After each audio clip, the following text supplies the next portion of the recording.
Roy from Roy's Customs, and I'm here today to talk to you a little bit about this aftermarket mass airflow meter mount. Number one, it's pretty, it's fine, and it'll go with your little aftermarket tubing, your short ram or cold air intake that you buy at AutoZone or Advanced or whatever, and they have these as well.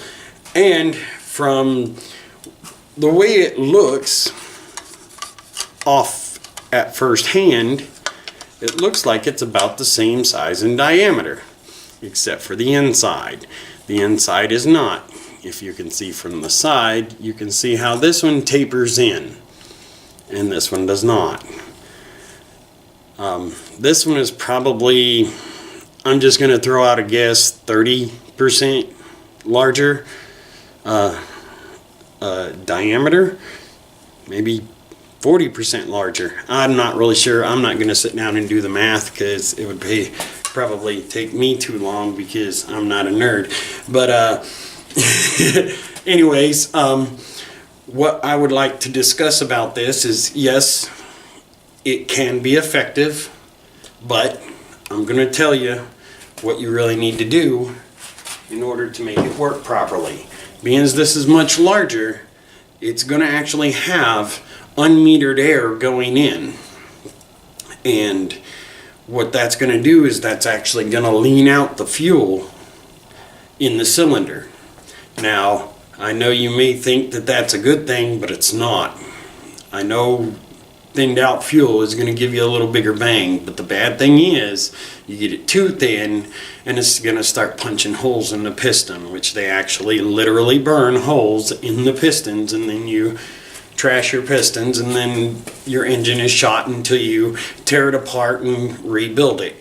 So what you really need to do is, if you're going to use one of these, which you can, it's fine, it's plastic, but it's pretty heavy duty, and it will give you, you know, a little bit more airflow. But if you decide to use one, what you need to do is you need to actually upgrade your injectors, get bigger injectors, get a little bit higher capacity fuel pump, and I would say you should be good, but you're still going to need to monitor the air fuel, so you need to get an air fuel gauge.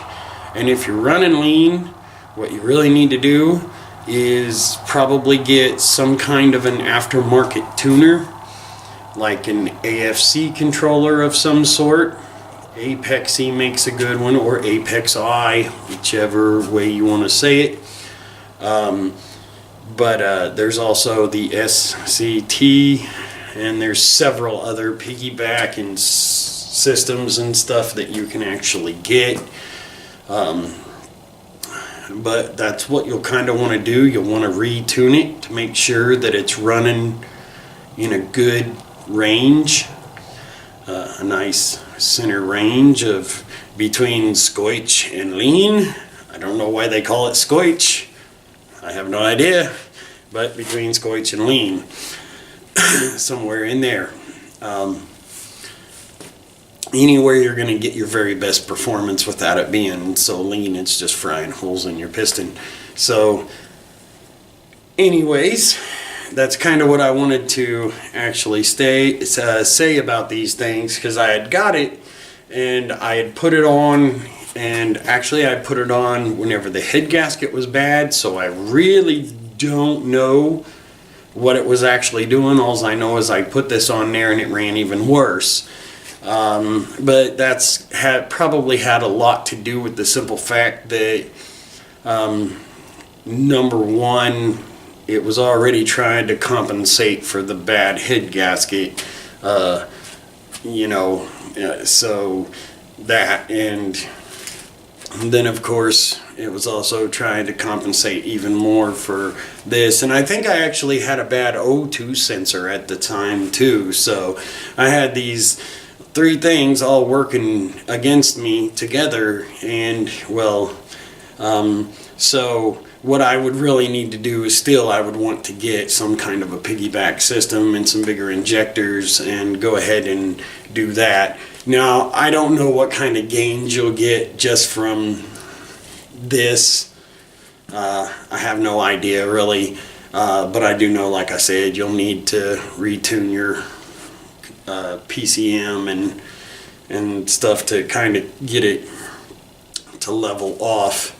Because as long as the computer is as long as the PCM is reading the proper O2 is actually reading correctly, the PCM can kind of balance it a little bit as well.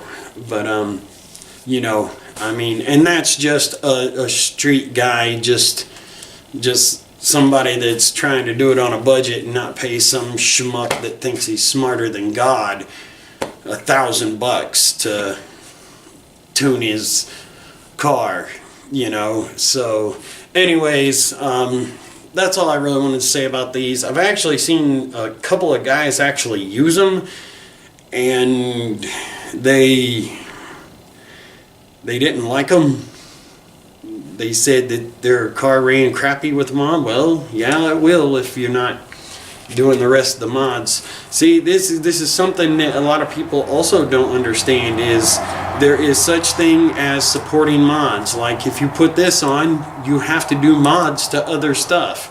It's like if you upgrade your transmission and your drive line, well, you have to upgrade like your bushings and your transmission mounts and stuff too. You know, there is supporting mods. You know, that's why eventually a person will get thousands and thousands of dollars into like a street race car or an SCCA race car or something. They'll get thousands and thousands of dollars into a $600 car they got off of Craigslist because they want to build a race car. Well, they start breaking stuff and they realize, well, we're going to have to get better bushings. We're going to have to get better this and better that and better. So, or more, or, well, that didn't work. Well, no, it didn't. It didn't work because you didn't have the supporting modifications to go along with it. So, anyways, I just want to let you guys know, it's actually good if you have the other supporting mods to go with it. So, anyways, if you have any comments or questions or anything, you know, other than, oh, stop being such a ricer, I'm a little tired of that one. I've deleted that one like thousands of times and I'm a little sick of it. I'm sorry that I sound crappy because I usually don't get hostile in my videos, but enough's enough. I don't know if they're just being trolls or what their problem is, but it's annoying and it's very rude. And I really don't appreciate it. Just don't say anything. Just dislike the video and just move on. That's all you got to do. Anyways, thank you guys for watching. Feel free to subscribe if you're not. And have a spectacular day or night, whichever one it is for you. Peace out.